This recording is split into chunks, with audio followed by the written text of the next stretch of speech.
Bienvenue à toutes, bienvenue à tous pour cette session 6.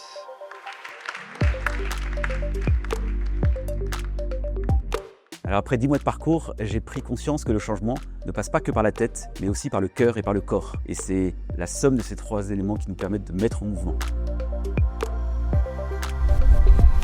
Quelqu'un m'a dit un jour que le rôle du dirigeant, c'est de prévoir en permanence de quoi son entreprise va mourir. Et usuellement, on applique ça à toutes les raisons du champ économique. La CEC vous apporte tout un champ d'autres raisons tellement plus existentielles que forcément c'est un changement radical en fait.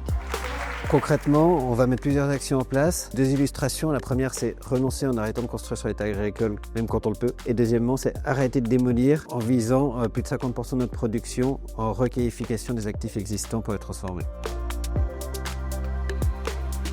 Premièrement, c'est continuer l'évolution de l'outil industriel pour viser par exemple les concepts de l'usine forêt, donc en faire un outil exemplaire. Et le serviciel, faire savoir, en tout cas partager nos savoirs, notamment du végétal, et aller par exemple sur la création d'une école d'agroécologie. C'est important de travailler autour de cette gamme végétale. Aujourd'hui, c'est une gamme qui représente à peu près 8% de notre chiffre d'affaires et on a pour volonté à ce que cette gamme représente 25% de notre chiffre d'affaires à horizon 2035. Transformer l'entreprise pour la mettre sur un modèle régénératif. Être régénératif pour Vivolume, c'est prendre soin de ses collaborateurs, c'est prendre soin des collaborateurs de nos clients dans nos aménagements, avoir des aménagements plus vertueux, par exemple 100% d'éco-conception dans nos conceptions d'aménagement de bureaux, 50% de produits réutilisés. Et puis dans le bâtiment, c'est avoir une vision en 2050, comment on travaille et comment on vit dans des villes quand on aura un mois à plus de 40 degrés.